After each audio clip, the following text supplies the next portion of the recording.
الشيطان الرجيم بسم الله الرحمن الرحيم يا أيها الناس اتقوا ربكم الذي خلقكم من نفس واحدة وخلق منها زوجها وبث منهما رجالا كثيرا ونساء واتقوا الله الذي تساءلون به والأرحام إن الله كان عليكم رقيبا وقال أيضا يا أيها الذين آمنوا اتقوا الله حق تقاته ولا تموتن إلا وأنتم مسلمون وقال أيضا يا أيها الذين آمنوا اتقوا الله وقولوا قولا سديدا يصلح لكم أعمالكم ويغفر لكم ذنوبكم ومن يطع الله ورسوله فقد فاز فوزا عظيما وقال نبينا صلى الله عليه وسلم فإن أصدق الحديث كتاب الله وأحسن الهدي هدي محمد صلى الله عليه وسلم وشر الأمور محدثاتها وكل محدثة بدعة وكل بدعة ضلالة وكل ضلالة في النار. வார்த்தைகளில் சிறந்தது அல்லாஹ்வுடைய வார்த்தை என்றும் வழிகாட்டுதலில் சிறந்தது நபிகள் நாயகம் ஸல்லல்லாஹு அலைஹி வஸல்லம் அவருடைய வழிகாட்டுதல் என்றும் மார்க்கத்தில் புதிதாக நுழைக்கப்பட்ட அனைத்தும் பிதாத்துகள் அனைத்தும் வழிகேடுகள் அனைத்தும் உங்களை நரகில் கொண்டு போய் சேர்க்கும் என்று நபிகள் நாயகம் ஸல்லல்லாஹு அலைஹி வஸல்லம் அவர்கள் தம்முடைய ஒவ்வொரு சொற்பொழிவின் துவக்கத்திலும் இந்த மனித சமூகத்திற்கு நினைவுபடுத்தியதை நானும் இந்த நல்ல தருணத்திலே இந்த ஜும்மாவுடைய தினத்திலே உங்களுக்கு நினைவுபடுத்தியவனாக எனது உரையை ஆரம்பம் செய்கிறேன். அன்பார்ந்த அல்லாஹ் நல்லடியார்களே, நாம் எல்லாம் அல்லாஹ் நமக்கு கடமையாக்கிய இந்த ஜும்மாவுடைய தொழுகையை நிறைவேற்றுவதற்காக அவனுடைய இல்லத்திலே அமர்ந்திருக்கிறோம். நம்முடைய எண்ணத்திற்கும் செயலுக்குமான கூலிய ஒரு ரஹ்மான் முழுமையாக நமக்கு தந்தூர் புரிய வேண்டும் என்ற ஒரு பிரார்த்தனையோடு எனது உரையை ஆரம்பம் செய்கிறேன். அன்பார்ந்த அல்லாஹ் நல்லடியார்களே, எனக்கு இந்த ஜும்மாவுடைய உரையிலே பேச கொடுக்கப்பட்டுள்ள தலைப்பு வட்டி ஒரு பெரும்பாவம். அன்பார்ந்த அல்லாஹ் நல்லடியார்களே, இந்த உலகத்திலே நாம் வாழக்கூடிய இந்த காலங்களில் பாவங்கள் பெருகிக் கொண்டே போகிறது. ஒவ்வொரு நாளும் புது புது பாவங்களை நம்ம கண்கூடாக நம்ம பார்க்கக்கூடியவர்களாக இருக்கோம். அல்லாஹ் தன்னுடைய திருமறை குர்ஆனிலே நபிகள் நாயகம் ஸல்லல்லாஹு அலைஹி வஸல்லம் அவருடைய ஹதீஸ்களிலே எக்கச்சக்கமான எச்சரிக்கைகளை நம்ம பார்க்கிறோம். ஒரு பாவத்தை செய்யாதீங்க, ஒரு பாவத்தை செஞ்சீங்கன்னா அதுல இருந்து நீங்க தௌபா கேளுங்க, அதுல இருந்து மீண்டும் அந்த பாவத்து பக்கம் நீங்க போகாதீங்க அப்படின்னு அல்லாஹ்வுடைய தூதரும் அதிகமான எச்சரிக்கைகள் நமக்கு செஞ்சிருக்காங்க. ஆனால் அல்லாஹ் ஒரு இடத்துல தன்னுடைய திருமறை குர்ஆனிலே அல்லாஹ் சொல்லி காட்டும் பொழுது சூரா அர்-ரூமில அல்லாஹ் சொல்லி காட்டுகிறான், வஹரல் ஃபஸாது ஃபில் பர்ரி வல் பஹ்ரி, அதாவது கரையிலும் சரி கடலிலும் சரி பாவங்கள் பெருகிக் கொள்வதற்கும் இந்த குழப்பங்கள் அதிகமாகுவதற்கான காரணம் மனிதர்கள் இந்த உலகத்தில் செய்யக்கூடிய இந்த பாவங்கள். மனிதர்கள் இந்த உலகத்தில் செய்யக்கூடிய இந்த பாவத்தின் காரணமாக கடலிலும் சரி இந்த பூமியிலும் சரி குழப்பங்கள் அதிகமாகிக் கொண்டே இருக்கிறது என்பதாக அல்லாஹ் திருமறை குர்ஆனிலே சொல்லி காட்டினார். எனவே அல்லாஹ் நல்லடியார்களே, அல்லாஹ்வும் அல்லாஹ்வுடைய தூதரும் எந்தெந்த பாவங்களை எல்லாம் தடுத்தார்களோ அதை விட்டு விலகி இருப்பதை நம் மீது கட்டாய கடமையாக. மேலும் அல்லாஹ் திருமறை குர்ஆனிலே ஒரு இடத்துல அல்லாஹ் சொல்லி காட்டும் பொழுது ஃபைதா ஜா அஜலுஹும் லா யஸ்தக்பிருன ஸாஅத வலா யஸ்தக்திமூன், அவர்களுக்கு என்று அந்த குறிப்பிட்ட அந்த தவணை வந்து விட்டால் அவருடைய அந்த தவணை முந்தவும் படாது பிந்தவும் படாது. இந்த வசனத்திலிருந்து நாம் புரிய வேண்டியது என்னது? இந்த உலகத்துல ஆதமுடைய மகன் அனைவருமே பாவம் செய்யக்கூடியவன் தான். ஆனா அந்த பாவத்திலிருந்து மீளக்கூடியவர்களாக நாம் இருக்கணும். அந்த பாவத்தை நாம் புரிந்து கொண்டு அல்லாஹ்விடத்திலே தௌபா தேடி அந்த பாவத்தின் பக்கம் போகாதவர்களாக நாம் இருக்கணும். அதற்கான தவணை நம்முடைய மரணம். இந்த மரணம் வரும் வரைக்கும் தான் நமக்கு அந்த நேரம் இருக்கு. அதுக்குள்ள நம்ம எந்தெந்த பாவத்தை எல்லாம் செஞ்சிருக்கோமோ அந்த பாவத்தை பற்றி நம்ம தெரிந்து கொண்டோம்னா அந்த பாவத்தை விட்டு விலகி அந்த பாவத்திற்கு அல்லாஹ்விடத்திலே தௌபா தேடக்கூடிய ஒரு நன்மக்களாக அல்லாஹ் நம்மை ஆக்க வேண்டும். இரண்டாவது, இந்த உலகத்துல அதிகமான மக்கள் ஆசைப்படக்கூடிய ஒன்று என்னது? பொருளாதாரம். இந்த பொருளாதாரத்தை எப்படி எல்லாம் மீட்கலாம், இந்த பொருளாதாரத்தை எந்தெந்த வழிகள் எல்லாம் நமக்கு கிடைக்கும் என்று மனிதர்கள் ஒவ்வொரு நாளும் அந்த பொருளாதாரத்தை தேடி போகக்கூடியதா இருக்காங்க. சில பேர் இந்த இஸ்லாமிய மார்க்கம் சொன்ன அடிப்படையில அந்த பொருளாதாரத்தை தேடுறாங்க. ஆனால் சில மக்கள் அந்த பொருளாதாரத்தின் மேலான அந்த பேராசையின் காரணமாக எந்தெந்த வழிகள் எல்லாம் இந்த இஸ்லாம் இந்த பொருளாதாரத்தை ஈட்டக்கூடிய அந்த வழிகளை தடுத்திருக்கிறதோ அந்த வழிகளில் அந்த பொருளாதாரத்தை தேடுறாங்க. அந்த வழிகள்ல அவர்கள் அந்த பொருளாதாரத்தை ஈட்டக்கூடியதா இருக்காங்க. இது அல்லாஹ்வால் தடுக்கப்பட்ட மிகப்பெரிய ஒரு பாவம் என்பதை நாம் புரிந்து கொள்ள வேண்டும். அப்படி எனக்கு இன்றைக்கு கொடுக்கப்பட்டுள்ள தலைப்பு தான் இந்த வட்டி என்று சொல்லக்கூடிய ஒரு பெரும் பாவம். அல்லாஹ்வும் அல்லாஹ்வுடைய தூதரும் பெரும் பாவங்களை பொறுத்த வரைக்கும் அதை ரெண்டா பிரிச்சிருக்காங்க. ஒன்று பெரும் பாவங்கள் என்றும் மற்றொன்று சிறு பாவங்கள் என்றும் இரண்டாக பிரிச்சிருக்காங்க. ஆனால் இந்த பெரும் பாவங்கள் ரொம்பவும் கசப்பானது. இந்த பெரும் பாவங்கள் செய்யக்கூடிய ஒரு மனிதருக்கு அல்லாஹ்வின் திருமறை குழந்தை சொல்லக்கூடிய ஒரு எச்சரிக்கை என்னன்னா, அவர்கள் நரகத்திலே நிரந்தரமாக இருப்பார்கள். அவர்களுக்கு கடுமையான வேதனை உண்டு என்பதாக தான் அல்லாஹ் தன்னுடைய திருமறை குழந்தை சொல்லி காட்டுகிறான். அப்போ ஒரு விஷயத்தை, ஒரு பாவம் பெரும்பாவமா அல்லது சிறு பாவமா அப்படின்னு நம்ம எப்படி அறிய முடியும்? அல்லாஹ்வும் அல்லாஹ்வுடைய தூதரும் அவருடைய அந்த குர்ஆனிலும் சுன்னாவிலும் நமக்கு சொல்லி தந்திருப்பாங்க. அதே போல நபிகள் நாயகம் ஸல்லல்லாஹு அலைஹி வஸல்லம் அவங்க சஹாபாக்கள் எல்லாம் அமர்ந்திருக்கும் போது நபிகள் நாயகம் ஸல்லல்லாஹு அலைஹி வஸல்லம் சொல்றாங்க, இதுதனிபு சபஅல் மூபிகாத், பேரழிவை ஏற்படுத்தும். எப்படிப்பட்ட பாவம்? பேரழிவை ஏற்படுத்தக்கூடிய பெரும் பாவங்களான அந்த 7 பாவங்களை விட்டு நீங்கள் தவிர்த்து கொள்ளுங்கள். இந்த 7 பாவங்களை விட்டு நீங்கள் விலகியிருங்கள் என்பதாக நபிகள் நாயகம் ஸல்லல்லாஹு அலைஹி வஸல்லம் அவங்க சஹாபாக்களுக்கு சொல்றாங்க. அப்ப சஹாபாக்கள் கேட்கிறாங்க, யா ரசூலுல்லாஹ் மா ஹுன்ன, அந்த பெரும் பாவங்கள்லாம் என்னென்ன ரசூலுல்லாஹ் அப்படின்னு சொல்லி சஹாபாக்கள் கேட்கும் பொழுது நபிகள் நாயகம் ஸல்லல்லாஹு அலைஹி வஸல்லம் சொல்றாங்க, அஷ்ஷிர்கு பில்லாஹ், அல்லாஹ்விற்கு இணை வைப்பது, அல்லாஹ்விற்கு கொடுக்க வேண்டிய அந்த உரிமையை மற்றொரு மனிதருக்கு கொடுப்பது, அல்லாஹ்விற்கு செய்ய வேண்டிய அந்த வணக்க வழிபாடுகளை மற்றொரு மனிதருக்கு கொடுப்பது, இதுதான் இந்த பெரும் பாவங்கள்ல முதலாவதாக நபிகள் நாயகம் ஸல்லல்லாஹு அலைஹி வஸல்லம் சொல்றாங்க. இரண்டாவது அஷ்ஷிஹ், சூனியம் செய்வது, சூனியம் வைப்பது, இதை நபிகள் நாயகம் ஸல்லல்லாஹு அலைஹி வஸல்லம் அவங்க இரண்டாவதாக சொல்றாங்க. மூணாவது வகத்லு நஃப்ஸல்லதி ஹர்ரமல்லாஹு இல்லா பில் ஹக், அல்லாஹ் ஒரு உயிரை நம்ம அநியாயமான முறையிலே கொன்றால் அது ஒரு பெரும் பாவம் என்பதாக நபிகள் நாயகம் ஸல்லல்லாஹு அலைஹி வஸல்லம் சொல்றாங்க. நான்காவதாக நபிகள் நாயகம் ஸல்லல்லாஹு அலைஹி வஸல்லம் சொல்வது அக்கலு ரிபா, வட்டியை உண்பது. இந்த வட்டியை உண்பதை பொறுத்த வரைக்கும் அதுல வட்டி வாங்குறவங்க, வட்டி கொடுக்கிறவங்க, அந்த வட்டிக்காக சாட்சிக்கு எடுத்து போடுறவங்க, அந்த வட்டிக்காக கணக்கு எழுதக்கூடியவர்கள், இவர்கள் அனைவருமே இந்த வட்டிக்குள்ள வந்துருவாங்க. இந்த வட்டியை உண்பவர்களுடைய அந்த லிஸ்ட்ல வந்துருவாங்க. அப்போ வட்டி என்ற அந்த ஒரு விஷயம், அந்த ஒரு பொருளாதார ஒரு அமைப்பு நம்முடைய பொருளாதாரம் ஈட்டக்கூடிய அந்த வழியில இருந்துச்சுன்னா அது மிகப்பெரிய ஒரு பாவம் நம்ம புரிந்து கொள்ள வேண்டும். மேலும் நபிகள் நாயகம் ஸல்லல்லாஹு அலைஹி வஸல்லம் சொல்லி காட்டும் பொழுது வாக்கிலும் மாலை எத்தீன், அனாதைகளுடைய அந்த செல்வத்தை உண்பது. மேலும் தவல்லி யௌமல் கத்பி, போரின் போது புறமுதுகிட்டு ஓதுவது. அதே மாதிரி வகல்ஃபுல் முஸ்தனாத்துல் முஃபினாத்துல் வாஃபிலாத், ஒரே உண்மையான ஒரு சாலிகான ஒரு பெண் மீது அவதூறு கூறுவது என்பதாக நபிகள் நாயகம் ஸல்லல்லாஹு அலைஹி வஸல்லம் அவங்க 7 பாவத்தையும் நபிகள் நாயகம் சொல்லிவிட்டு இந்த 7 பாவத்தையும் நீங்கள் விலகி இருக்க வேண்டும். எப்படிப்பட்ட பாவங்கள்? பேரழிவை ஏற்படுத்தக்கூடிய இந்த 7 பாவங்களை விட்டு நாம் விலகி இருக்க வேண்டும் என்பதாக நபிகள் நாயகம் ஸல்லல்லாஹு அலைஹி வஸல்லம் சொல்லியிருக்காங்க. இந்த 7 விஷயத்தையுமே எடுத்து பாருங்க. இதுல சாதாரணமாக இருக்கக்கூடிய ஒரு மக்கள், இந்த இஸ்லாமிய மார்க்கத்தை பற்றி கொஞ்சம் தெரிந்த மக்கள் கூட ஒரு சில பாவங்களை, பொய் சொல்வது பாவம், திருடுவதே பாவம், நம்ம ஒருத்தர் மீது அவதூறு சொல்வது பாவம், இது போன்ற சின்ன சின்ன பாவங்களை எல்லாம் அவர்கள் ஒரு பெரிதான ஒரு லிஸ்ட்ல வச்சிருக்காங்க. இந்த பாவத்தை விட்டு நம்ம விலகி இருக்கணும். அவருடைய பிள்ளைக்கு சொல்லும் போது நீ பொய் சொல்லக்கூடாது, பொய் சொல்வது ஒரு பாவம், நீ திருடக்கூடாது, அது திருடுவது ஒரு மிகப்பெரிய பாவம் என்று தன்னுடைய குழந்தைகளுக்கு சொல்லி தராங்க. ஆனால் அதிகமான மக்கள், இந்த இஸ்லாத்தை ஏற்றுக்கொண்டிருக்கக்கூடிய அதிகமான மக்களிடத்துல இந்த வட்டி என்று சொல்லக்கூடிய இந்த பெரும் பாவம் ஒரு பாவமாகவே அவங்க எடுத்துக்கொள்ள மாட்டாங்க.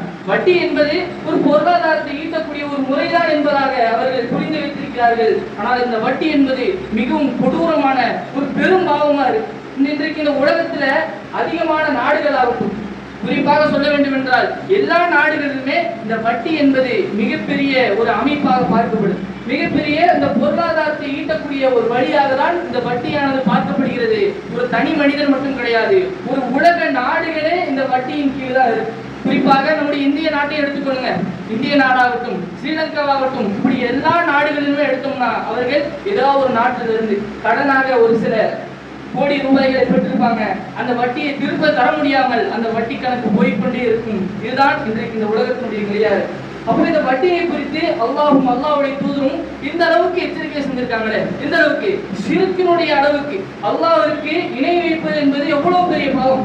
அனைவருமே அறிந்த ஒரு குர்ஆன் வசனம் தான். அல்லாஹ் தன்னுடைய திருமறை குர்ஆனில் சொல்லி காட்டும் பொழுது இன்னல்லாஹ லா யக்ஃபிரு அன் யுஷ்ரக பிஹி வ யக்ஃபிரு மா தூன ஸாலிக், ஷிர்கை தவிர மற்ற அனைத்து பாவங்களையும் அல்லாஹ் நாடினால் மன்னிப்பேன் என்று சொல்கிறானே, அந்த ஷிர்க்குடன் நபிகள் நாயகம் ஸல்லல்லாஹு அலைஹி வஸல்லம் அவங்க இந்த வட்டியை இணைத்து சொல்றாங்க. ஷிர்க்குடன் இந்த வட்டியை இணைத்து சொல்கிறார்கள் என்றால் அந்த வட்டியானது எவ்வளவு பெரிய ஒரு கொடூரமான, எவ்வளவு மோசமான ஒரு பாவமாக இருக்கும் என்பதை நம்ம புரிந்து கொள்ள வேண்டும். அல்லாஹ் நேரடியார்களே, அதனாலதான் அல்லாஹ்வும் சரி அல்லாஹ்வுடைய தூதரும் சரி இந்த வட்டியை குறித்து அதிகமான எச்சரிக்கைகள் நமக்கு செஞ்சிருக்காங்க. ஆனால் இன்றைக்கு இருக்கக்கூடிய இந்த மக்கள் இந்த வட்டியை ஒரு பொருட்டாக கூட மதிக்க மாட்டாங்க. இந்த வட்டியை ஒரு பாவமாக கூட இந்த வட்டியிலிருந்து நம்ம விலகி இருக்கணும் அப்படின்னு அவர்கள் தங்களுக்கு தாங்களே சொல்லிக் கொள்கிறார்களா என்று கேட்டாலும் கிடையாது. காரணம் என்ன சொல்றாங்க, இந்த வட்டியானது எல்லா இடத்துலயுமே இருக்கு.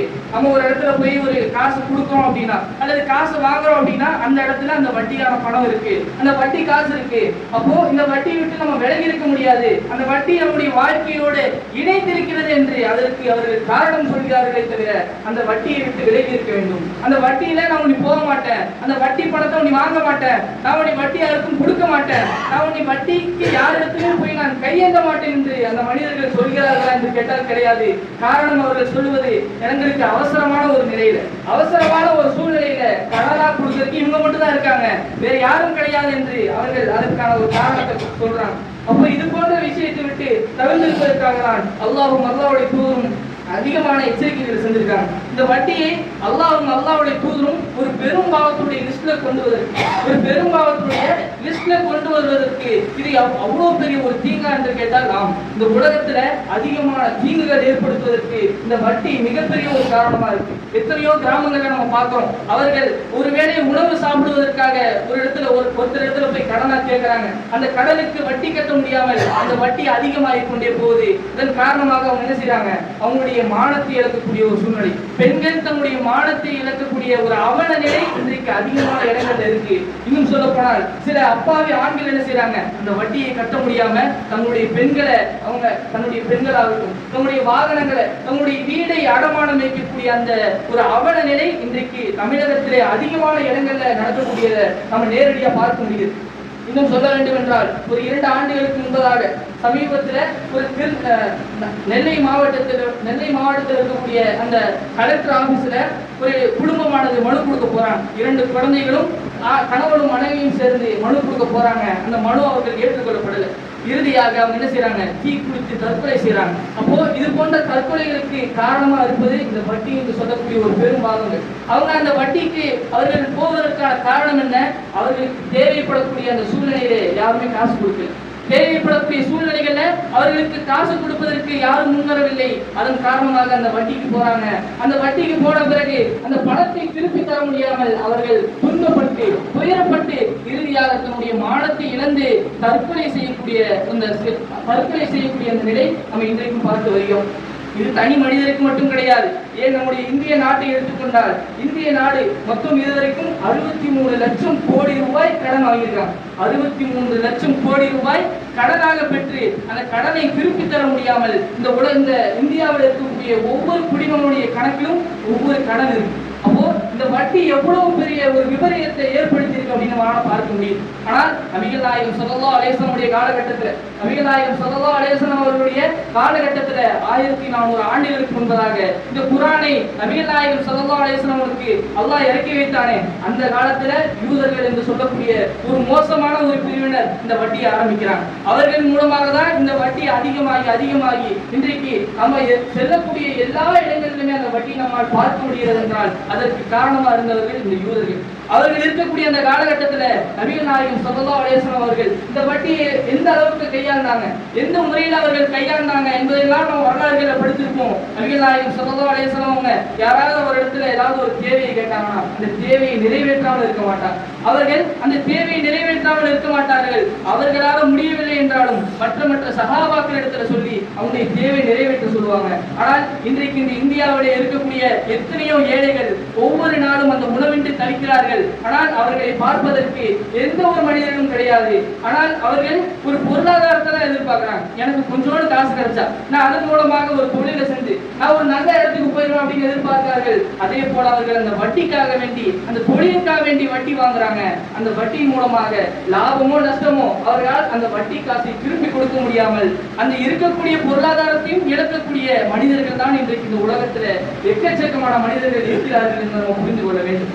எனவே அல்லாஹ் நல்லடியார்களே, அல்லாஹ்வும் அல்லாஹ்வுடைய தூதரும் இதற்கு கடுமையான எச்சரிக்கைகள் நமக்கு கொடுத்திருக்காங்க. ஒரு விஷயத்தை அல்லாஹ் எச்சரிக்கை செய்வான். திருமறை குர்ஆனை பொறுத்த வரைக்கும் நம்ம படித்து பார்த்தோம்னா அல்லாஹ் ஒரு விஷயத்தை எச்சரிக்கை செய்வான். அந்த எச்சரிக்கையை அவர்கள் கேட்கவில்லை என்றால் அவங்களுக்கு என்ன தண்டனை கொடுப்போம், அவர்களை எந்த வழிகள் அவர்களை தண்டிப்போம் என்பதையும் அல்லாஹ் தன்னுடைய திருமறை குர்ஆனிலே அல்லாஹ் தொடர்ச்சியாக சொல்லித் தருகிறான்.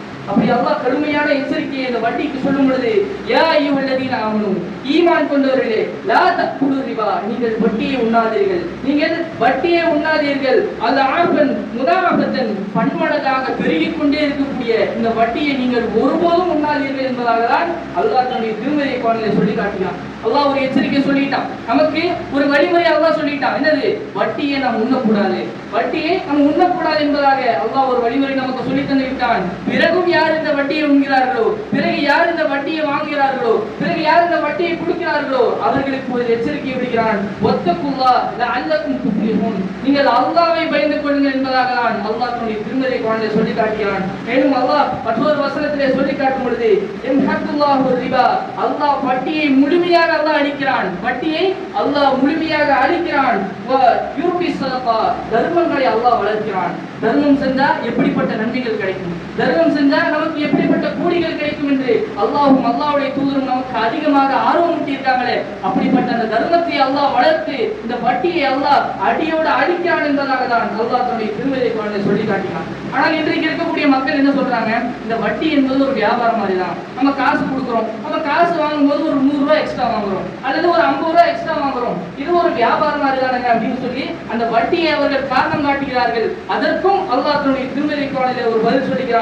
அல்லதீன யக்குலுன ரிபா லா யகுமுன இல்லா கமா யகுமுல் லதீன தகப்பத்து ஷைத்தான் மினல் மஸ். அதாவது அல்லாஹ் சொல்லி காட்டும் பொழுது, யாரெல்லாம் இந்த உலகத்திலே வட்டி வாங்குகிறார்களோ, யாரெல்லாம் இந்த உலகத்திலே அந்த வட்டி என்று சொல்லக்கூடிய அந்த பெரும்பாவத்திலே இருக்கிறார்களோ அவர்கள் நாளை மறுமை நாளிலே ஷைத்தானால் தீண்டப்பட்ட பைத்தியக்காரர்களை போல எழுப்பப்படுவார்கள் என்று அல்லாஹ் தன்னுடைய திருமறை குர்ஆனிலே ஒரு எச்சரிக்கை விடுத்துவிட்டு அல்லாஹ் அடுத்ததாக சொல்லி காட்டுகிறான். அந்த மக்கள் சொன்னது போலவே அந்த மக்கள் என்ன சொல்றாங்க, இது ஒரு வியாபாரம் மாதிரி தானங்க, இது வட்டின்றது ஒரு வியாபாரத்தை போலதானே அப்படின்னு சொல்லி மக்கள் சொல்கிறார்கள். அல்லாஹ் சொல்லி காட்டுகிறான், மிஸ்லு ரிபா வ அஹல்லல்லாஹு வல் பைஉ வ ஹர்ரம ரிபா, அல்லாஹ் இந்த வட்டியை ஹராமாக்கி விட்டான், வியாபாரத்தை அல்லாஹ் ஹலாலாக்கி இருக்கான். அப்போ இந்த இஸ்லாமிய மார்க்கமானது எல்லா விதத்திலும் நம்ம பார்த்தோம்னா அதற்கான ஒரு தீர்வு கிடைக்கும். ஒரு மனிதன் தன்னுடைய குடும்பத்தில் ஏற்படக்கூடிய ஒரு பிரச்சனைக்காகட்டும் இந்த இஸ்லாமிய மார்க்கத்தில் தீர்வு இருக்கு. அவருடைய வாழ்க்கையில் ஒரு பிரச்சனை ஏற்படுதா, அதற்கும் இந்த இஸ்லாமிய மார்க்கத்தில் தீர்வு இருக்கும். ஒரு மனிதன் எப்படி பொருளாதாரத்தை ஈட்ட வேண்டும், அந்த பொருளாதாரத்தை எப்படி செலவு செய்ய வேண்டும், அந்த பொருளாதாரத்தை செலவு செஞ்சா அவனுக்கு என்னென்ன நன்மைகள் எல்லாம் கிடைக்கும் என்று இந்த இஸ்லாமிய மார்க்கம் நமக்கு அழகாக வழிவகுத்திருக்கிறது. நபிகள் நாயகம் ஸல்லல்லாஹு அலைஹி வஸல்லம் அவர்கள் இந்த 63 ஆண்டு காலம் இந்த இஸ்லாமிய மார்க்கத்துல எப்படி எல்லாம் இருக்கணும், ஒரு மனிதன் கல்யாணத்திற்கு பிறகு எப்படி இருக்கணும், அந்த பொருளாதாரத்தை எப்படி ஈட்டணும் என்று அழகாக ஒரு நடைமுறைப்படுத்தி காட்டியிருக்கிறார்களே நபிகள் நாயகம் ஸல்லல்லாஹு அலைஹி வஸல்லம் அவங்க. அப்ப இதன் மூலமாக நம்ம தெரிந்து கொள்ள வேண்டியது என்னது, இஸ்லாமிய மார்க்கத்தை பொறுத்தவரை பொருளாதாரத்தை ஈட்டுவதற்கு இஸ்லாமிய மார்க்கம் எந்த விதத்திலுமே தடை கூறவில்லை. அந்த பொருளாதாரத்தை ஈட்டக்கூடிய முறையானது, அந்த பொருளாதாரத்தை ஈட்டக்கூடிய முறையானது சரியாக இருக்கணும். இதனாலதான் அல்லாஹ் ஒவ்வொரு சமுதாயத்துக்குமே ஒவ்வொரு நபிமார்கள் இறக்கலாம். அதே போல ஷுஐப் அலைஹிஸ்ஸலாம் என்று சொல்லக்கூடிய ஒரு நபியை அல்லாஹ் ஒரு சமுதாயத்திற்கு அவர்களை நபியாக அனுப்புறான். அவங்க எப்படிப்பட்ட ஒரு சமுதாயமாக இருந்தாங்க, அவர்கள் பொருளாதார விஷயத்துல இந்த வியாபாரம் பண்ணக்கூடிய விஷயத்துல மோசடி செய்யக்கூடியதா இருக்காங்க. அப்போ அதை கண்டிப்பதற்காக தான் அல்லாஹ் ஒரு சமுதாயத்திற்கு ஒரு நபியை இறக்கியிருக்கான். ஆனால் இன்றைக்கு இந்த சமுதாயத்திலே இந்த வட்டியானது பெருகிக் கொண்டே இருப்பதற்கான காரணம், இந்த வட்டியை நாம் ஒரு பெரும் பாவமாகவே நம்ம பார்ப்பது கிடையாது. இந்த வட்டியை ஒரு வியாபாரமாக தான் நம்ம பார்க்கிறோம். ஆனால் இந்த வியாபாரத்தை பொறுத்த வரைக்கும் பொருளாதாரத்தை ஈட்டுவதை பொறுத்த வரைக்கும் இஸ்லாமிய மார்க்கம் எந்த விதத்திலுமே தடை சொல்லவில்லை. ஏன் இன்றைக்கு நம்ம ஜும்மாவுக்கு வந்திருக்கோம், இந்த ஜும்மாவுடைய வசனத்தை பற்றி அல்லாஹ் தன்னுடைய திருமறை குர்ஆனில் சொல்லி காட்டும் பொழுது, ஜும்மா தொழுகை முடித்த பிறகு நீங்கள் பூமிக்கு பறந்து சென்று விரிந்து சென்று அல்லாஹ்வுடைய அருட்படிகளை தேடிக்கொள்ளுங்கள் என்பதாக தான் அல்லாஹ் இந்த ஜும்மாவுடைய தினத்திலும் கூட சொல்லியிருக்கான். இந்த ஜும்மாவுடைய தொழுகையானது நமக்கு கட்டாயம். தொழுகை முடித்த பிறகு நீங்கள் அல்லாஹ்வுடைய அருளை தேடி செல்லுங்கள் என்பதாக தான் அல்லாஹ் சொல்லியிருக்கானே தவிர நீங்கள் இந்த வணக்க வழிபாடுகளே நீங்க மூழ்கி இருக்கணும், நீங்கள் அல்லாஹ்வை வணங்கி இந்த வணக்க வழிபாடுகளே மூழ்கி இருக்கணும் என்று அல்லாஹ் ஒரு எந்த இடத்திலுமே சொல்லவில்லை. எனவே அல்லாஹ் நேரடியார்களே, இந்த பொருளாதாரத்தை ஈட்டக்கூடிய ஒரு மோசமான முறைதான் இந்த வட்டி என்பதை நம்ம புரிந்து கொள்ள வேண்டும். இன்னும் சொல்ல போனால் அல்லாஹ் தன் திருமறை குர்ஆனிலே இந்த வட்டி வாங்குபவர்களை எந்த அளவுக்கு எச்சரித்து சொல்றானா, அல்லாஹ்வுடனும் அல்லாஹ்வுடைய தூதருடனும் போர் செய்வதற்கு அவர்கள் ரெடியாகிட்டோம், போர் செய்வதற்கு அவர்கள் தயாராகி கொள்ளட்டும் என்பதாக அல்லாஹ் ஒரு மிகப்பெரிய ஒரு எச்சரிக்கை செய்யறான். இன்றைக்கு இந்த போரானது எப்படிப்பட்ட விஷயமா நமக்கு பார்க்கப்படும் நமக்கு தெரியும். ஆனால் நம்மை படைத்த இறைவன், இந்த அகில உலகங்களை எல்லாம் படைத்த அந்த இறைவனுடன் போர் செய்பவர்கள் யார்? இந்த வட்டியை வாங்குபவர்கள். இந்த வட்டியை யாரெல்லாம் அந்த வட்டியில இருக்கிறார்களோ அவர்கள் எல்லாம் அல்லாஹ்வுடனும் அல்லாஹ்வுடைய தூதருடனும் நீங்கள் போர் செய்வதற்கு நீங்கள் தயாராகி கொள்ளுங்கள் என்பதாக அல்லாஹ் சவால் விடுகிறாங்க. என்றால் இந்த வட்டியானது எவ்வளவு பெரும் பாவமாக இருக்கும். அல்லாஹ் தன்னுடைய திருமறை குர்ஆனிலே சொல்லி காட்டும் பொழுது, இந்த வட்டியை விட்டு அவர்கள் விலகவில்லை என்றால், நீங்கள் இந்த வட்டியை விட்டு விலகவில்லை என்றால் நீங்கள் அல்லாஹ்வுடனும் அல்லாஹ்வுடைய தூதருடனும் நீங்கள் போர் செய்யுங்கள், நீங்கள் போர் செய்வதற்கு தயாராகி கொள்ளுங்கள் என்பதாக அல்லாஹ் ஒரு சவால் விடுகிறான். என்றால் இந்த வட்டியானது எவ்வளவு பெரும் பாவமாக இருக்கும் என்று நாம் புரிந்து கொள்ள வேண்டும். மேலும் இந்த வட்டியின் மூலமாக அந்த வட்டி வாங்குபவருக்கு மட்டும் அந்த தண்டனை கிடையாது, அந்த வட்டியை வாங்குபவர்களுக்கும் அந்த வட்டியை கொடுப்பவர்களுக்கு மட்டும் இந்த தண்டனை கிடையாது. நபிகள் நாயகம் ஸல்லல்லாஹு அலைஹி வஸல்லம் சொல்லி காட்டும் பொழுது, அந்த வட்டியை வாங்குபவன், அந்த வட்டியை கொடுக்கிறவன், அந்த வட்டிக்காக வேண்டி சாட்சிக்கு எழுது போடுபவன், அந்த வட்டிக்காக வேண்டி கணக்கு எழுதுபவன், இப்படி அனைவருக்குமே எல்லா நிலையிலுமே பாவமானது சமமாக தான் இருக்கும். யாருக்குமே கூடுதல் குறைவு என்று பார்க்கப்படாது. வட்டி வாங்கினவன் வட்டி கொடுத்தவன் இவங்க ரெண்டு பேர் தான் அதுல முழுமையாக ஈடுபட்டார்கள். நான் வெறும் கையெழுத்து தான் போட்டேன், நான் இதற்கு கணக்கு தான் எழுதுறேன் என்று நம்ம மறுமையில நம்ம எந்த ஒரு பேச்சும் பேச முடியாது. இந்த 4 பேருக்குமே பாவமானது சரி சமமாக தான் இருக்கும் என்பதாக அல்லாஹ் தன்னுடைய திருமறை குர்ஆனிலே சொல்லி காட்டுகிறான். மேலும் நபிகள் நாயகம் ஸல்லல்லாஹு அலைஹி வஸல்லம் சொல்லி காட்டும் பொழுது, லஅன ரசூலுல்லாஹி ஸல்லல்லாஹு அலைஹி வஸல்லம் இந்த 4 பேருமேலையும், யாரு? வட்டியை வாங்குறவன், வட்டியை கொடுக்கிறவன், அந்த வட்டிக்காக வேண்டி சாட்சிக்கு எடுத்து போடுறவன், அந்த வட்டிக்காக வேண்டி கணக்கு எழுதுபவன், இப்படி 4 பேருமேலையும் நபிகள் நாயகம் ஸல்லல்லாஹு அலைஹி வஸல்லம் உடைய சாபம் உண்டாகும் என்பதாக நபிகள் நாயகம் ஸல்லல்லாஹு அலைஹி வஸல்லம் சொல்லியிருக்காங்க. அப்ப ரசூலுல்லாஹ்வுடைய சாபத்தை பெற்று தரக்கூடிய ஒரு செயல் எவ்வளவு பெரும் பாவம் என்று நாம் புரிந்து கொள்ள வேண்டும். இந்த பாவத்தை விட்டு நம்ம முழுமையாக நம்முடைய வாழ்நாளில் இருந்து நம்ம தவிர்த்து இருக்கக்கூடியதான் இருக்கு. இன்னும் சொல்ல வேண்டும் என்றால், இந்த வட்டி வாங்குறவங்களுக்கு இந்த இம்மையிலும் சரி நாளை மறுமையிலும் சரி அவர்களுக்கு மிகப்பெரிய ஒரு தண்டனை இருக்கு, மிக கேவலமான ஒரு தண்டனை இருக்கு என்பதாக அல்லாஹ்வுடைய தூதர் நமக்கு எச்சரிக்கை செஞ்சிருக்காங்க. நபிகள் நாயகம் ஸல்லல்லாஹு அலைஹி வஸல்லம் ஒரு இடத்துல சொல்லி காட்டும் பொழுது, மறுமை நாளிலே நபிகள் நாயகம் ஸல்லல்லாஹு அலைஹி வஸல்லம் அவங்க ஒரு இரவு நேரத்துல தூங்கிட்டு இருக்கும் பொழுது அவங்களுடைய கனவுல அல்லாஹ் ஒரு சில விஷயங்களை காட்டணும். என்னது? நபிகள் நாயகம் ஸல்லல்லாஹு அலைஹி வஸல்லம் அவங்கள ஒரு 2 மனிதர்கள் ஒரு தூய்மையான ஒரு நிலப்பகுதிக்கு அழைத்து செல்றாங்க. 2 மனிதர்கள் தூய்மையான நிலப்பகுதிக்கு நபிகள் நாயகம் ஸல்லல்லாஹு அலைஹி வஸல்லம் அழைத்து செல்றாங்க. அப்படி போகக்கூடிய வழியில நபிகள் நாயகம் ஸல்லல்லாஹு அலைஹி வஸல்லம் எல்லா விஷயங்களுமே காட்சிப்படுத்தப்படுது. அந்த இடத்துல ஒரு மனிதர் ஒரு ரத்த ஆறு ஓடக்கூடிய அந்த இடத்தை போய் நபிகள் நாயகம் ஸல்லல்லாஹு அலைஹி வஸல்லம் அடையறாங்க. அப்படி அந்த ஆற்றுக்கு நடுவுல ஒரு மனிதர் இருக்காரு, அந்த ஆற்றினுடைய கரையில ஒரு மனிதர் கையிலே கற்களை வைத்துக் கொண்டு இருக்கிறார். அப்ப நபிகள் நாயகம் ஸல்லல்லாஹு அலைஹி வஸல்லம் அவங்க அங்க அந்த 2 மனிதர்கள் கேட்கிறாங்க, மாஹாதா, இது என்னது அப்படின்னு சொல்லி அந்த கரைக்கு நடுவில் இருக்கக்கூடிய அந்த மனிதரை பார்த்தும், இந்த கரைக்கு ஓரத்திலே கையில கற்களை வைத்துக் கொண்டு இருக்கக்கூடிய இந்த மனிதரை பார்த்தும் நபிகள் நாயகம் ஸல்லல்லாஹு அலைஹி வஸல்லம் அவங்க கேட்கிறாங்க, அல்லதி ராயிதுஹு ஃபி நஹாரி அகலு ரிபா, அந்த வட்டியை அவன் உண்டதன் காரணமாக, அந்த வட்டியிலே அவன் ஈடுபட்டதின் காரணமாக அந்த இரத்த ஆறுகள்ல அவன் எப்படியாவது அந்த கரையை கடக்கணும்னு சொல்லி வருவான். ஆனா அங்க அல்லாஹ் நியமித்த அந்த மலக்குமார் கைகளிலே கற்களை வைத்து அவனுடைய தலைகளிலும் அவனுடைய முதுகுகளிலும் அவனுக்கு அடிக்கப்படும். இதன் காரணமாக அவன் அந்த இரத்த ஆறுகளிலே இருந்து கொண்டிருப்பான். அவனால் அந்த கரையை கடக்க முடியாதவரை அல்லாஹ் அந்த மலக்குமாரை அங்க நியமித்திருக்கிறான் என்றால் இது எவ்வளவு பெரிய ஒரு வேதனைக்குரிய விஷயம். அதை மறுமை நாளிலே வட்டியை வாங்கக்கூடியவன் பைத்தியக்காரனை போல எழுப்பப்படுவான் என்று அல்லாஹ் தன்னுடைய திருமறை குர்ஆனில் சொல்லியிருக்கானே, அதே போல நபிகள் நாயகம் ஸல்லல்லாஹு அலைஹி வஸல்லம் சொன்ன இன்னொரு வேதனை, அவன் இரத்த ஆறுகள்ல அந்த ஆறை எப்படியாவது கடக்கணும் அப்படின்னு முயற்சி செய்வான். ஆனால் அல்லாஹ் நியமித்த அந்த மலக்குமாரோ அவனுடைய கைகளில் இருக்கக்கூடிய அந்த கற்களை வைத்து அவனை அடித்து மீண்டும் அந்த ஆற்றிலே தள்ளப்படுகிறார்கள். என்றால் இந்த வட்டியை வாங்குவது எவ்வளவு பெரும் பாவமா இருக்கு, இந்த வட்டிக்கு எவ்வளவு பெரும் தண்டனையை அல்லாஹ் மறுமையிலே ஏற்படுத்தி வைத்திருக்கிறான் என்பதை நம்ம புரிந்து கொள்ள வேண்டும். ஆனால் இன்றைக்கு இந்த வட்டிக்கு அதிகமான பேர்கள் வச்சிருக்காங்க. வட்டிக்கு வட்டி, அதே போல டபுள் வட்டி, ரன் வட்டி அப்படின்னு சொல்லி இந்த வட்டியை எண்ணற்ற வகையில அவர்கள் பிரித்து எந்தெந்த முறையில எல்லாம் மனிதர்களை ஏமாற்றணும், எந்தெந்த முறையில எல்லாம் ஏழை மக்களை ஏமாற்ற முடியுமோ அந்தந்த வழிகளில் எல்லாம் அவர்களை ஏமாற்றி அவர்களை இந்த பெரும் பாவத்தின் பால் விட வைக்கிறார்கள். எனவே அல்லாஹ் நல்லடியார்களே, இந்த வட்டியை வாங்கக்கூடிய ஒரு நிலையிலே நாம் எல்லாம் இருந்தோம்னா இன்றைக்கு நம்ம முடிவு செஞ்சுக்கணும். இதை பற்றி நம்ம அறிந்து விட்டோம். இந்த வட்டியினுடைய அந்த விபரீதத்தை பற்றி நாம் தெரிந்து கொண்டோம். இன்னும் நாம் அந்த வட்டியில இருந்தோம்னா, இன்னும் நாம் அந்த வட்டியில ஈடுபட்டு கொண்டிருந்தோம்னா, நாளை மறுமையில நமக்கும் இதே நிலைமைதான், நமக்கும் இதே நிலைமைதான் என்பதை நம்ம புரிந்து கொள்ள வேண்டும். ஒரு விஷயத்தை நம்ம தெரியாமல் செஞ்சதற்கும் அவர் தெரிந்தே செய்வதற்கும் இரண்டுக்கும் வித்தியாசம் இருக்கிறது. அவர் தெரிந்தே ஒரு பாவத்தை செய்தோம்னா அதற்கு டபுள் மடங்காக கூலி கிடைக்கும் என்பதை நம்ம புரிந்து கொள்ள வேண்டும். மேலும் நபிகள் நாயகம் ஸல்லல்லாஹு அலைஹி வஸல்லம் இந்த வட்டியை விபச்சாரத்தோடு ஒப்பிட்டு சொல்கிறார்கள். எப்படி 36 முறை ஒரு மனிதன் விபச்சாரம் செய்தானா அதற்கு ஈடாக இந்த வட்டியை வாங்குவது அதற்கு ஈடாக என்பதாக நபிகள் நாயகம் ஸல்லல்லாஹு அலைஹி வஸல்லம் சொல்லியிருக்காங்க. விபச்சாரம் செய்வதற்கு என்ன தண்டனை கொடுப்போம்? 80 கசையடி அவனுக்கு கொடுக்க வேண்டும், அல்லது கல்லால் அடித்து அவனை கொல்ல வேண்டும். இப்படி ஒரு தண்டனை இந்த வட்டியை 36 முறை வாங்கியவனுக்கு கொடுக்க வேண்டும் என்றால் அந்த வட்டியானது எவ்வளவு பெரும் பாவமாக இருக்கிறது என்று நம்ம விலகிக் கொள்ள வேண்டும். எனவே அல்லாஹ் நல்லடியார்களே, பொருளாதாரத்தை ஈட்டுங்கள்.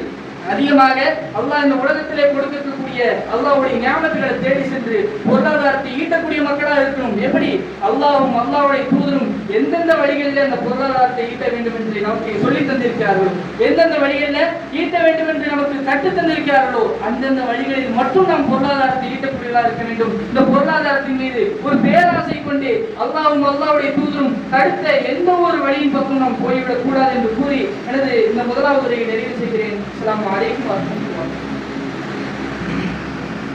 வஸல்லம். அலா அஷ்ரஃபில் அன்பியாஇ வல் முர்ஸலீன் மன் இஹ்ததா பி ஹதீஹி வஸ்தம்ஸக பி சுன்னத்திஹி இலா யௌமித்தீன். அம்மா பஅத்.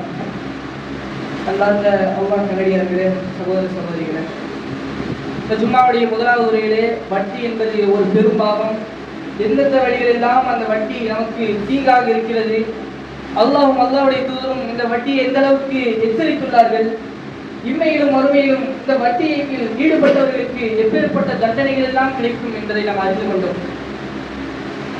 இந்த இரண்டாவது உரையிலே நாம் தெரிந்து கொள்ள வேண்டிய விஷயம் என்னவென்றால், இந்த இஸ்லாமிய மார்க்கத்தை பொறுத்த வரைக்கும் எந்த ஒரு சூழ்நிலைகளிலும் சரி, எந்த ஒரு கஷ்டமான நிலைகளிலும் சரி, அதற்கு அழகான தீர்வு வைக்கக்கூடிய ஒரே மார்க்கம் இந்த இஸ்லாம் தான். எல்லா விதமான பிரச்சனைகளுக்குமே அழகாக தீர்வு காணக்கூடிய ஒரே மார்க்கம் இந்த இஸ்லாமிய மார்க்கம். அப்படி ஒரு மனிதன் இந்த வட்டி என்று சொல்லக்கூடிய ஒரு பெரும்பாவத்துல போய் விடுறான் அப்படின்னா அதற்கான காரணம் அவன் இந்த உலகத்துல அவனுடைய நடைமுறைகள் கொஞ்சம் மாற்றமா இருக்கும். அவன் இந்த பொருளாதாரத்தினால கொஞ்சம் பேராசைப்பட்டிருப்பான். அப்போ ஒரு ஏழையா இருக்கக்கூடிய ஒரு மனிதனுக்கு அந்த பொருளாதாரம் தேவையான நிலையில இருக்கும் பொழுது அந்த பொருளாதாரத்தை கொடுப்பதற்கு யாரும் இருக்க மாட்டாங்க. இந்த பொருளாதாரத்தை கொடுப்பதற்கு யாரும் இல்லாத காரணத்தினால அந்த வட்டியில் விடுறான். அப்போ இது போன்ற இந்த பிரச்சனைகளுக்கு இந்த வட்டியிலிருந்து ஒரு மனிதன் முற்றிலுமாக விலகி இருக்க வேண்டும் என்றால் அதற்கான தீர்வையும் இந்த இஸ்லாமிய மார்க்கம் நமக்கு அழகாக வழிவகுத்து சொல்லுது. முதலாவது, நம்ம எந்த ஒரு நிலையில் இருந்தாலும் சரி அல்லாஹ் மேல முழு தவக்கத்தை நம்ம வைக்கணும். எந்த ஒரு நிலையில் இருந்தாலும் சரி.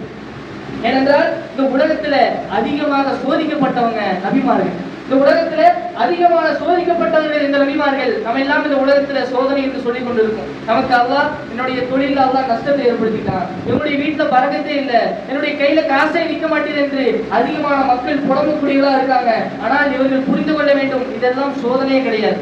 இதெல்லாம் நபிமார்களுடைய சோதனையை ஒப்பிட்டு பார்க்கும் பொழுது இதெல்லாம் ஒரு சோதனையே கிடையாது.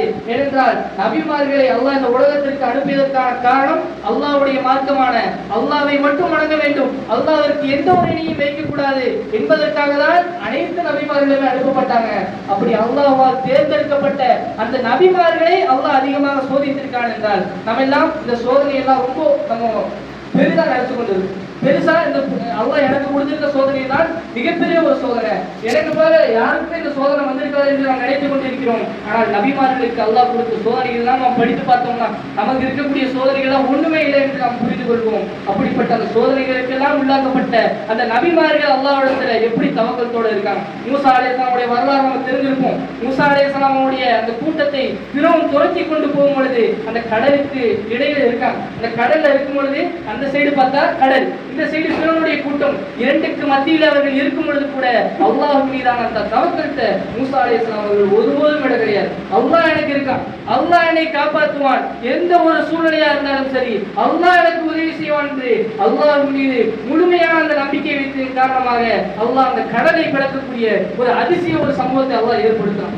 இது அவருடைய அந்த தவக்கத்து, அவருடைய ஈமானுடைய விஷயத்துல அல்லாஹ்வை எந்த அளவுக்கு நம்பி இருந்தாங்க என்று நம்ம பார்க்க முடியுது. அதே போல ஷுஐப் அலைஹிஸ்ஸலாம் அவங்களுக்கு அல்லாஹ் அதிகமான நோய்களை கொடுத்தான், அவர்களுக்கு அதிகமான சோதனைகளை அல்லாஹ் கொடுத்தான். அதையெல்லாம் அவர்கள் பொறுத்து கொண்டு அல்லாஹ் என்னை காப்பாற்றுவான், அல்லாஹ் எனக்கு உதவி செய்வான் என்று நம்பி இருந்தார்களே. அதே போல யூனுஸ் அலைஹிஸ்ஸலாம் அவர்கள் மீனுடைய வயிற்றிலே இருக்கும் பொழுது அல்லாஹ்வின் மீது முழுமையான நம்பிக்கை வைத்ததன் காரணமாக அல்லாஹ் அவருடைய மீனுடைய வயிற்றிலிருந்து அல்லாஹ் வெளியேற்றினார். ஏன் இப்ராஹிம் அலைஹிஸ்ஸலாம் அவர்களுக்கு அதிகமான அல்லாஹ் சோதனைகளை கொடுத்தான். அல்லாஹ் குர்ஆன்ல சொல்லி காட்டும் பொழுது வஇரித்தலா இப்ராஹிம் ரப்பா, பல்வேறு கட்டங்களில் இப்ராஹிம் அலைஹிஸ்ஸலாம் அவர்களை சோதித்தோம் என்பதாக அல்லாஹ் சொல்லி காட்டுகிறானே. அப்படி இருந்தும் இப்ராஹிம் அலைஹிஸ்ஸலாம் அவர்களை இந்த உலக மக்களுக்கு ஒரு முன்னோடியாக, உலக மக்களுக்கு ஒரு ரோல் மாடலாக அல்லாஹ் வைத்திருக்கிறான் என்றால் அவர்கள் அல்லாஹ்வை எந்த அளவுக்கு நம்பியிருந்தாங்க என்று நாம் புரிந்து கொள்ள வேண்டும். எனவே அல்லாஹ்வின் நல்லடியார்களே, இந்த உலகத்தில் நமக்கு ஏற்படக்கூடிய சோதனைகள் எல்லாம் அல்லாஹ் நமக்கு ஏற்படுத்தியிருக்கக்கூடிய ஒரு நியதி தான். இந்த உலகத்துல இருக்கக்கூடிய எல்லா மனிதர்களுமே அல்லாஹ் சோதிப்பான். அதே போலதான் அல்லாஹ் நம்மை சோதிக்கிறான்.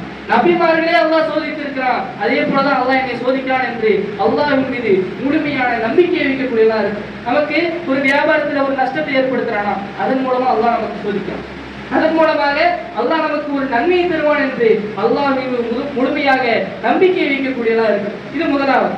இரண்டாவது, இன்றைக்கு அதிகமான மக்கள் இந்த பொருளாதாரத்தை தேடுறாங்க, ஆனால் அதை தேடக்கூடிய முறைகள் அவங்களுக்கு தெரியல. அதன் காரணமாக என்ன செய்யறாங்க, அவர்கள் ஏழ்மையான அந்த வாழ்க்கையில இருக்காங்க. இப்படி அவர்களுக்கு பொருளாதாரம் தேவைப்படக்கூடிய அந்த நிலைகள்ல பொருளாதாரத்துல அல்லாஹ் ஒரு சில மக்களை அல்லாஹ் சிறப்பாக்கி வச்சிருப்பான். அப்படி இருக்கக்கூடிய மக்கள் என்ன செய்யணும், அவர்கள் நம்ம இடத்துல வந்து ஏதாவது ஒரு காசு கேட்டாங்க, நம்ம இடத்துல ஏதாவது ஒரு கடனாக ஒரு தொகையை கேட்டாங்கன்னா நம்ம அவர்களுக்கு கொடுத்து உதவி செய்யக்கூடியதா இருக்கு. இது கொடுப்பதன் மூலமாக நமக்கும் பல்வேறு விதத்துல அல்லாஹ் நமக்கு நன்மை வச்சிருப்பான். அவர்களுக்கும் நம்ம மேல ஒரு நல்ல ஒரு மதிப்பை அல்லாஹ் ஏற்படுத்தும், அவர்களுக்கு நம்ம மேல ஒரு நல்ல மதிப்பை அல்லாஹ் ஏற்படுத்துவான். நபிகள் நாயகம் ஸல்லல்லாஹு அலைஹி வஸல்லம் சொல்லி காட்டும் பொழுது, யாராவது கடனை கொடுக்குறாங்க அப்படின்னா அந்த கடனை ஒரு தவணை நம்ம ஏற்படுத்திருப்போம்ல. இப்போ ஒரு 10,000 ரூபாய் ஒரு மனிதருக்கு கொடுக்குறோம் அப்படின்னா அடுத்த மாசத்துக்குள்ள அந்த 10,000 எனக்கு கொடுத்துருக்கோம் அப்படின்னு சொல்லி நம்ம சொல்லுவோம். அப்படி அந்த அடுத்த மாசத்திற்குள்ள அந்த 10,000 ரூபாய் அவர்கள் நமக்கு தரவில்லை என்றால் அவங்க ஏதேனும் ஒரு கஷ்டத்துல ஒரு தவணையை நம்ம இடத்துல எதிர்பார்க்கிறாங்க. அப்படி யார் அந்த தவணையை அவர்களுக்கு கொடுக்கிறார்களோ,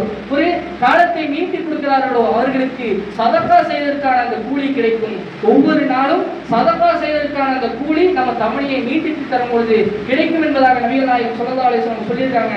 அதே மாதிரி அதை நம்ம விட்டு விடுறோம். அவருடைய நிலையை கவனிச்சு, அவருடைய அந்த சூழ்நிலையை கவனிச்சு, வேணாப்பா நீ இந்த பொருளாதாரத்தை வச்சுக்கோ, உனக்கு எப்போ நீ வந்து ஒரு செழிப்பா ஆகுறியோ அப்ப எனக்கு கொடுத்தா போதும் என்று நம்ம எப்போ சொல்கிறோமோ அப்போ அவர் அந்த மனிதருக்கு அந்த பொருளாதாரத்தை கொடுத்த அந்த மனிதருக்கு அல்லாஹ் அந்த தர்மத்தை இரட்டிப்பான கூலியதாக தருகிறான் என்பதாக நபிகள் நாயகம் ஸல்லல்லாஹு அலைஹி வஸல்லம் சொல்லியிருக்காங்க. எனவே அல்லாஹ் நல்லடியார்களே, நம்ம இடத்துல யாராவது வந்து ஒரு பொருளாதார உதவி கேட்கிறாங்க, நம்முடைய சொந்தங்களாகட்டும் நம்முடைய நண்பர்களாகட்டும், நம்ம இடத்துல இருந்தால் நம்ம அந்த பொருளாதாரத்தை கொடுத்து அவர்களுக்கு உதவி செய்யக்கூடியதா இருக்கணும். இது போன்று நம்ம கொடுக்கும் பொழுது அவர்கள் இந்த வட்டி என்று சொல்லக்கூடிய இந்த பெரும்பாவத்தை விட்டு அவர்கள் தவிர்த்திருப்பதற்கு நாமும் முக்கியமான ஒரு காரணமா இருப்போம். அதற்கான கூலி நமக்கு அல்லாஹ் தருவான் என்ற ஒரு எண்ணம் நம்ம இடத்துல இருக்கு.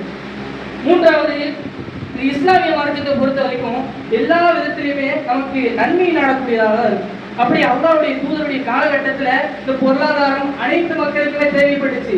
அனைத்து மக்களாலும் இந்த பொருளாதாரத்தை ஈட்ட முடியல, ஒரு சில மக்கள் தான் இந்த பொருளாதாரத்தை ஈட்டக்கூடியதா இருந்தாங்க. அப்ப அந்த நேரத்துல நபிகள் நாயகம் ஸல்லல்லாஹு அலைஹி வஸல்லம் அவருக்கு அல்லாஹ் இட்ட ஒரு கட்டளை என்னது, ஜக்காத். இந்த இஸ்லாமிய மார்க்கத்தினுடைய 5 கடமைகளில் ஒன்றாக இருக்கக்கூடிய இந்த ஜக்காத்தை நபிகள் நாயகம் ஸல்லல்லாஹு அலைஹி வஸல்லம் எந்தெந்த ஒரு செல்வந்த மனிதர்கள் எல்லாம் ஒரு நிலையை அடைந்திருக்கிறார்களோ, ஒரு குறிப்பிட்ட ஒரு நிலையை அவர்கள் அடைந்திருந்தால் அவர்கள் கட்டாயமாக ஜக்காத்தை கொடுக்க வேண்டும் என்று நபிகள் நாயகம் ஸல்லல்லாஹு அலைஹி வஸல்லம் கட்டளையிட்டாங்க. அப்படி இருந்த அந்த காலகட்டத்தில் ஒரு சில மனிதர்கள் அந்த ஜக்காத்தை சரிவர கொடுத்ததன் காரணமாக ஏழ்மையான மக்களுக்கு அந்த ஜக்காத்துடைய பணத்துல நபிகள் நாயகம் ஸல்லல்லாஹு அலைஹி வஸல்லம் அந்த ஏழைகளுக்கு கொடுத்தாங்க. அவர்கள் அதன் மூலமாக தன்னுடைய தொழில்களை பெருக்கிக் கொண்டு அவர்கள் ஜக்காத்து கொடுக்கக்கூடிய ஒரு நிலை அந்த காலகட்டத்தில் நபிகள் நாயகம் ஸல்லல்லாஹு அலைஹி வஸல்லம் ஏற்படுத்தியிருக்காங்கன்னா எப்படிப்பட்ட ஒரு தலைவராக இருந்திருப்பாங்க, எப்படி நீதமான ஒரு முறையில அவர்கள் ஆட்சி செஞ்சிருப்பாங்க என்பதை நம்ம புரிந்து கொள்ள வேண்டும். அப்படி இந்த இஸ்லாமுடைய அரசாங்கம், இஸ்லாத்தினுடைய ஆட்சி நமக்கு கீழே இருந்துச்சுன்னா கட்டாயமாக இந்த செல்வந்தர்கள் எல்லாம் ஜக்காத்து பணத்தை கொடுக்க வேண்டும். அந்த ஜக்காத்து பணத்திலிருந்து நம்ம ஏழைகளுக்கு கொடுத்து அவர்களுடைய வாழ்க்கையை நம்ம சரிப்படுத்தக்கூடியதா இருக்கும். ஆனால் இந்த ஜக்காத் என்று சொல்லக்கூடிய இந்த முறை இன்றைக்கு எந்த ஒரு இடத்திலையும் நம்மால் பார்க்க முடியாது கிடையாது. இந்த ஜக்காத்துடைய முறை மட்டும் இந்த இந்தியாவில் இருந்துச்சுன்னா எந்த ஒரு மனிதரும் ஏழ்மையான நிலையில் இருக்க மாட்டாங்க, எந்த ஒரு மனிதரும் ஒருவேளை உணவு உண்ணாமல் இருக்க மாட்டாங்க. அப்படிப்பட்ட அழகிய ஒரு வழிமுறையை தான் அல்லாஹ்வுடைய தூதரும் இந்த சமுதாயத்துக்கு சொல்லி கொடுத்தாங்க. உமர் ரலியல்லாஹுடைய ஆட்சி காலம், உமர் ரலியல்லாஹுடைய ஆட்சி காலம் இந்த உலக மக்கள் அனைவராலும் பேசப்பட்ட ஒரு பொன்னான ஒரு காலம் என்று நம்ம சொல்லலாம். அவருடைய ஆட்சி காலத்துல ஜக்காத்துடைய பணத்தை வாங்குவதற்கு மனிதர்களே கிடையாது. ஜக்காத்துடைய பணத்தை பெற்றுக்கொள்வதற்கு எந்த ஒரு மனிதரும் கிடையாது. காரணம் என்ன? எல்லா மனிதர்களுமே ஒரு நல்ல நிலைமையில இருந்தாங்க. எல்லா மனிதர்களுமே அந்த ஜக்காத்தை கொடுக்கக்கூடிய ஒரு நிலையில இருந்தாங்க. இதன் காரணமாக பக்கத்து நாடுகள்ல அந்த ஜக்காத்துடைய பணம் அனுப்பப்படுது. அங்க இருக்கக்கூடிய மனிதர்களும் எங்களுக்கு இங்க அனைத்து மனிதர்களுமே ஒரு நல்ல நிலையில இருக்காங்க. யாருமே இந்த ஜக்காத்துடைய பணத்தை பெறக்கூடிய ஒரு நிலையில இல்லை என்று சொல்லக்கூடிய அளவுக்கு அல்லாஹ்வும் அல்லாஹ்வுடைய தூதரும் காட்டி தந்த அந்த வழியை உமர் ரலியல்லாஹு அவர்கள் எந்த மாதிரி கொண்டு போனார்களோ அது போன்ற ஒரு ஆட்சி இன்றைக்கு இந்த இந்தியாவில் இருந்தால் எந்த ஒரு மனிதரும் அந்த ஏழ்மையான நிலையில இருக்க மாட்டாங்க. எனவே அல்லாஹ் நல்லடியார்களே, அல்லாஹ்வும் அல்லாஹ்வுடைய தூதர் நமக்கு பல்வேறு வித எச்சரிக்கை இருந்திருக்காங்க. இந்த எச்சரிக்கைகளை நாம் கேட்டதோடு மட்டும் இல்லாமல் நம்முடைய வாழ்க்கையிலே செயல்படுத்தக்கூடிய ஒரு நன்மக்களாக அல்லாஹ் ஆக்க வேண்டும். இறுதியாக நபிகள் நாயகம் ஸல்லல்லாஹு அலைஹி வஸல்லம் அவர்கள் சொன்ன ஒரு முன்னறிவிப்பு, மா ظهر في اليوم الزنا والربا. இந்த உலகத்திலே எனக்கு பின்னால் வரக்கூடிய ஒரு காலத்துல விபச்சாரமும் வட்டியும் பெருகிக் கொண்டே இருக்கும். அந்த நேரத்துல நபிகள் நாயகம் ஸல்லல்லாஹு அலைஹி வஸல்லம் சொல்றாங்க, அன்ஃபுஸிஹிம் அஸபல்லாஹ், அல்லாஹ்வுடைய வேதனை அங்க நிச்சயமா இருக்கும். அல்லாஹ்வுடைய வேதனை அந்த இடத்திலே நிச்சயமாக இருக்கும் என்பதாக நபிகள் நாயகம் ஸல்லல்லாஹு அலைஹி வஸல்லம் சொல்லியிருக்காங்க. இன்றைக்கு நாம் இருக்கக்கூடிய இந்த காலகட்டத்துல எவ்வளவு சோதனைகள், எவ்வளவு கஷ்டங்கள், இதற்கெல்லாம் காரணம் என்ன? இந்த உலகத்திலே இந்த வட்டியானது பெருகிக் கொண்டே போகிறது, இந்த விபச்சாரமானது அதிகமாகிக் கொண்டே போகிறது. நபிகள் நாயகம் ஸல்லல்லாஹு அலைஹி வஸல்லம் அவர்கள் செய்த ஒரு முன்னறிவிப்பு இன்றைக்கு நடப்பதை நாம் கண்கூடாக பார்க்க முடிகிறது என்றால், இந்த வட்டி என்ற இந்த பெரும்பாவம் அனைத்து மக்களிடத்திலுமே காணப்படக்கூடிய ஒரு சூழ்நிலை இருக்கு. எனவே அல்லாஹ் நல்லடியார்களே, இந்த வட்டியை பற்றி